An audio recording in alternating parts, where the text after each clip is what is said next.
लोकसभा में 130वां संविधान संशोधन बिल पेश। गिरफ्तारी या 30 दिन तक हिरासत में रहने पर प्रधानमंत्री या मुख्यमंत्री या मंत्री हो, इन्हें अपना पद छोड़ना होगा।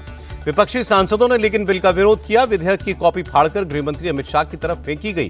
राहुल गांधी ने कहा, किसी राजा की तरह बीजेपी का बर्ताव है। लोकसभा में केसी वेणुगोपाल ने अमित शाह से पूछा, क्या गिरफ्तार होने पर गुजरात के गृहमंत्री रहते हुए आपने इस्तीफा दिया था? कांग्रेस के आरोपों पर अमित शाह ने जवाब दिया, मुझ पर आरोप लगे तो मैंने नैतिकता के आधार पर पहले इस्तीफा दिया और जब तक क्लीन चिट नहीं मिल गई तब तक कोई पद भी नहीं लिया। असदुद्दीन ओवैसी ने लोकसभा में पेश तीनों बिलों का विरोध किया। देश को पुलिस स्टेट बनाने की साजिश बताया। कांग्रेस के सांसद मनीष तिवारी ने बिल को संविधान की बुनियाद पर हमला बताया। कहा, विधेयक का राजनीतिक दुरुपयोग होगा। ममता बनर्जी भी बिल पेश होने पर भड़की। कहा, one man one party one government system की तैयारी है।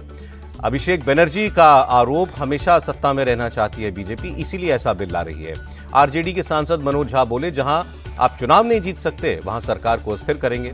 तेजस्वी यादव ने भी केंद्र को निशाने पर लेते हुए कहा, नीतीश कुमार और चंद्रबाबू नायडू को डराने के लिए यह बिल लाई है बीजेपी। सपा की सांसद डिंपल यादव ने कहा, केंद्र सारी पावर अपने पास रखना चाहता है, इसीलिए ऐसा बिल लाए। आम आदमी पार्टी ने कहा, यह बिल तानाशाही लागू करने का तरीका है, इसका इस्तेमाल करके पूरी की पूरी सरकार गिरा सकते हैं। प्रशांत किशोर ने 130वें संशोधन विधेयक का समर्थन किया। कहा, जेल में रहकर आप सत्ता नहीं चला सकते। लोकसभा में विपक्ष के हंगामे से बीजेपी नाराज है। केंद्रीय मंत्री धर्मेंद्र प्रधान ने कहा, कुछ लोग जेल जाने के बाद भी इस्तीफा नहीं देते हैं, इसीलिए यह कानून लाना पड़ा। बीजेपी सांसद रवि किशन ने कहा, विपक्ष ने गुंडागर्दी की सारी हदें पार कर दी, कागज फेंके, अपशब्दों का इस्तेमाल किया। विपक्ष को सांसद अनुराग ठाकुर ने भी जवाब दिया। कहा, यह बिल भ्रष्टाचार करने वालों के खिलाफ है। लोकसभा में ऑनलाइन गेमिंग बिल भी पेश हुआ। कानून तोड़ने पर हो सकती है 3 साल की सजा। बीजेपी सांसद निशिकांत दुबे ने ऑनलाइन गेमिंग बिल का समर्थन किया। कहा, ऑनलाइन गेमिंग से बच्चों और युवाओं का भविष्य बर्बाद हो रहा है। दिल्ली की मुख्यमंत्री रेखा गुप्ता पर हमला हो गया। सीएम आवास में जनसुनवाई के दौरान एक शख्स ने हमला कर दिया। आरोपी राजेश पर हत्या की कोशिश का मुकदमा दर्ज। रेखा गुप्ता पर हमले को लेकर बड़ा खुलासा। हमलावर ने 24 घंटे पहले रेकी की थी। सुनियोजित थी हमले की पूरी साजिश। अपने पर हुए हमले को लेकर मुख्यमंत्री रेखा गुप्ता ने कहा कि जनता के संकल्पों पर यह हमला है। बोली, इससे मेरा हौसला नहीं टूटेगा। हमलावर राजेश खिमजी पुराना हिस्ट्री शीटर निकला। आरोपी का लंबा चौड़ा आपराधिक रिकॉर्ड है। इसकी कॉल डेटा रिकॉर्ड्स खंगाल रही है पुलिस। सिविल लाइंस की गुजरात समाज भवन में रुका था हमलावर। रजिस्टर में मिली राजेश की एंट्री। मुख्यमंत्री के सरकारी आवास से सिर्फ 700 मीटर दूर है गुजराती समाज भवन। बीजेपी ने हमले को राजनीतिक साजिश बताया। मनजिंदर सिरसा बोले, ये विरोधियों की साजिश है। आम आदमी पार्टी की नेता आतिशी ने मुख्यमंत्री पर हुए हमले को निंदनीय बताया। कहा, लोकतंत्र में हिंसा के लिए कोई स्थान नहीं। एनडीए के उपराष्ट्रपति उम्मीदवार सीपी राधाकृष्णन ने आज नॉमिनेशन फाइल कर दिया। प्रधानमंत्री पहले प्रस्तावक बने। 9 सितंबर को उपराष्ट्रपति का चुनाव होगा। कल विपक्ष के उपराष्ट्रपति उम्मीदवार B Sudershan Reddy nomination file करेंगे। आज विपक्षी सांसदों से उन्होंने मुलाकात की। मल्लिकार्जुन खड़गे ने कहा, यह लड़ाई आइडियोलॉजी की है। भारत ने अग्नि 5 बैलिस्टिक मिसाइल का कामयाब परीक्षण कर लिया है। 5000 किलोमीटर दूर तक मारक क्षमता है। बिहार में चुनाव से पहले बड़ा ऐलान। इस बार दिवाली और छठ पर 12,000 स्पेशल ट्रेन चलेंगी। रेल मंत्री अश्विनी वैष्णव ने जानकारी दी। 22 अगस्त को बिहार जाएंगे प्रधानमंत्री मोदी। गया में 13,000 करोड़ की परियोजनाओं का उद्घाटन और शिलान्यास करेंगे। मगध यूनिवर्सिटी में होगी जनसभा। गया से दिल्ली के बीच अमृत भारत ट्रेन को हरी झंडी दिखाएंगे प्रधानमंत्री। मेमू पैसेंजर ट्रेन भी शुरू होगी। प्रधानमंत्री के दौरे से पहले एक्शन में मंत्री नितिन नवीन मोकामा पहुंचकर तैयारियों का जायजा लिया। मंत्री नितिन नवीन बोले, हमारी सरकार सिर्फ शिलान्यास नहीं, उद्घाटन भी करती है। यही मोदी और नीतीश सरकार की यूएसपी है। बिहार में 3 दिन की यात्रा के बाद दिल्ली लौटे राहुल गांधी। कहा, हर कोई वोट चोरी की बात कह रहा है।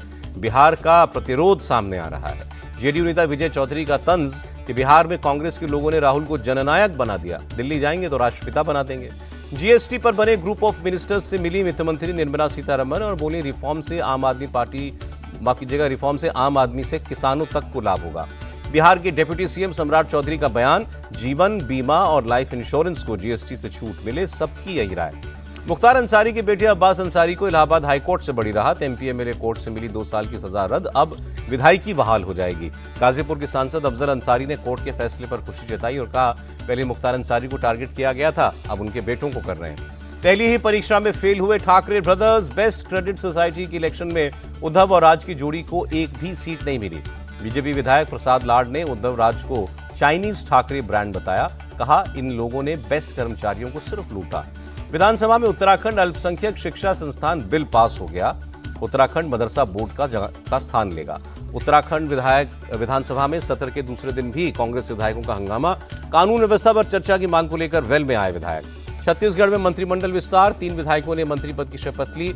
साय कैबिनेट में अब कुल 14 मंत्री हुए। राजेश अग्रवाल, खुशवंत साहेब और गजेंद्र यादव मंत्री बने। मुख्यमंत्री विष्णुदेव साय ने बोला, सभी मंत्री पूरी निष्ठा से जनसेवा करेंगे। शाहजहांपुर के जलालाबाद नगर का नाम बदल दिया गया है। अब परशुरामपुरी के नाम से नई पहचान होगी।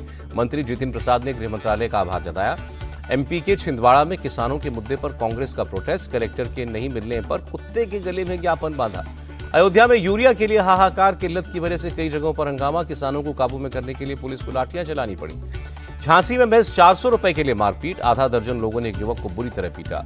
जैसलमेर से जासूसी के आरोप में एक और गिरफ्तार, पाकिस्तानी नंबर पर बात करते हुए पकड़ा गया। तेलंगाना सरकार पर भड़की भाजपा, खाद और यूरिया को लेकर किसानों को गुमराह करने का आरोप लगाया। औरैया में अंडर टेबल लिफाफा लेने वाले एसडीएम पर गाज गिरी, डीएम ने राकेश कुमार सिंह को पद से हटाया, जिला मुख्यालय से अटैच किया। दिल्ली के दरियागंज इलाके में गिरा जर्जर मकान, 3 लोगों की मौत। साउथ दिल्ली में ट्रिपल मर्डर से सनसनी, एक ही घर से 3 शव बरामद हुए। बेटे ने ही पिता, मां और भाई की हत्या की, आरोपी सिद्धार्थ की तलाश कर रही है पुलिस। आरोपी का साइकियाट्रिक ट्रीटमेंट चल रहा था। अहमदाबाद क्राइम ब्रांच करेगी छात्र मर्डर केस की जांच, नाराज लोगों ने स्कूल में जमकर तोड़फोड़ की। बिहार के समस्तीपुर में आरजेडी के पूर्व जिलाध्यक्ष अमरेश राय के घर फायरिंग, खड़ी हुई गाड़ी में भी तोड़फोड़। श्रावस्ती में अतिक्रमण पर कार्रवाई, पीडब्ल्यूडी की जमीन पर बनी 25 घरों और दुकानों पर बुलडोजर चला। केरल में ट्रेन से उतरने के दौरान महिला का पांव फिसला, रेलवे कर्मचारी की मुस्तैदी की वजह से जान बची। 13 दिन बाद मिली एमपी की मिस्ट्री गर्ल अर्चना तिवारी, परिवार शादी का दबाव बना रहा था। तेलंगाना में एनएचएआई का प्रोजेक्ट डायरेक्टर गिरफ्तार, सीबीआई ने 60,000 रुपए की रिश्वत लेते हुए पकड़ा। यूपी के फतेहपुर में कार सवारों का हंगामा, टोल कर्मियों को डंडों से पीटा। हापुड़ में पुरानी रंजिश में एक युवक को बेरहमी से पीटा गया, 2 आरोपियों के खिलाफ केस दर्ज हुआ है। बरेली में आला हजरत उर्स में हंगामा, पुलिस कर्मियों पर हिंदू समाज के लोगों की पिटाई का आरोप। गुजरात में अमरेली में अरब सागर में डूबी 2 नावें, 11 मछुआरों को बचाया गया। अलवर में बस और कंटेनर में जबरदस्त टक्कर, हादसे में बस ड्राइवर की मौत। नागपुर में सेक्स रैकेट का खुलासा, पुलिस ने मां बेटे को गिरफ्तार किया। जयपुर में स्कॉर्पियो से कुचलकर एक युवक की हत्या, पुलिस ने 3 लोगों को पकड़ा। गाजियाबाद की ट्रॉनिका सिटी में 2 पड़ोसी आपस में भिड़े, जमकर लाठी डंडे चले। बिहार के मुजफ्फरपुर में डेंटिस्ट के साथ मारपीट, मेडिकल शॉप में के मालिक पर आरोप लगा। गाजीपुर में खाद यूरिया को लेकर किसानों का हंगामा, पुलिस ने सख्ती करके हालात पर काबू पाया। नागपुर में अतिक्रमण हटाने से नाराज शख्स ने आत्मदाह की कोशिश की, पुलिस ने युवक की जान बचाई। उन्नाव में अतिक्रमण हटाने पर पूर्व सपा विधायक की धमकी, सरकारी अधिकारी को धमकाया। महाराष्ट्र के चंद्रपुर में स्लैब टूटने से नाली में गिर गया युवक, मौके पर मौजूद लोगों ने तुरंत बाहर निकाला। कौशाम्बी में लड़की को भगाकर शादी करने वाले युवक की हत्या, लड़की के घरवालों ने धारदार हथियार से जान ले ली। सूरत पुलिस ने 32 करोड़ के हीरे चोरी का पर्दाफाश किया, बीमा क्लेम करने के लिए व्यापारी ने खुद ही साजिश की। लखनऊ में कार वर्कशॉप में कर्मचारियों के साथ मारपीट का मामला, 2 लोग गिरफ्तार। जैसलमेर में नकली नोटों के साथ 2 गिरफ्तार, 500 के 125 जाली नोट मिले। पंजाब के मोगा में झपट मारों की गुंडागर्दी, रोकने पर एक युवक पर बाइक चढ़ा दी। महाराष्ट्र के संभाजी नगर में जबरदस्त बारिश, नदी के तेज बहाव में फंसी कार। महाराष्ट्र के नासिक में बाढ़ जैसे हालात, गोदावरी नदी के उफान से कई मंदिर और घाट डूबे। महाराष्ट्र में बाढ़ बारिश को लेकर सरकार alert, deputy CM Ajit Pawar ने अपडेट लिया। दिल्ली में यमुना नदी का रौद्र रूप, निचले इलाकों में पानी घुसा। हथनीकुंड बैराज का पानी छोड़ने से नोएडा में भी बाढ़ का खतरा, 100 से ज्यादा लोग सुरक्षित जगहों पर पहुंचाए गए। यूपी के वृंदावन में बारिश से उफान पर यमुना नदी, घाट किनारे बनी दुकानें डूबी। मथुरा के कई गांवों में बाढ़ जैसे हालात, रिहायशी इलाके पूरी तरह जलमग्न हो गए। हरदोई में भारी बारिश से बढ़ा गंगा का जलस्तर, 100 गांव बाढ़ की चपेट में आए। हिमाचल के कुल्लू में लगातार बारिश से उफान पर नदी नाले, मिट्टी और पानी के तेज बहाव में कुछ गाड़ियां फंसी। शिमला के बनूटी में तेज रफ्तार कार ने रोडवेज की बस को टक्कर मारी, कार का ड्राइवर जख्मी। गुजरात के पोरबंदर में भारी बारिश, शहर के कई इलाकों में पानी जमा हो गया। यूएन की बैठक में भारत ने पाकिस्तान को आईना दिखाया, कहा जो खुद महिला अपराध में लिप्त है वो न्याय के ठेकेदार कैसे बन गए। तेजी के साथ बंद हुआ शेयर बाजार, सेंसेक्स 213, निफ्टी 69 अंक ऊपर गया और अमेरिकी डॉलर के मुकाबले रुपए में 7 पैसे की तेजी, $1 का भाव रहा करीब 87 रुपए।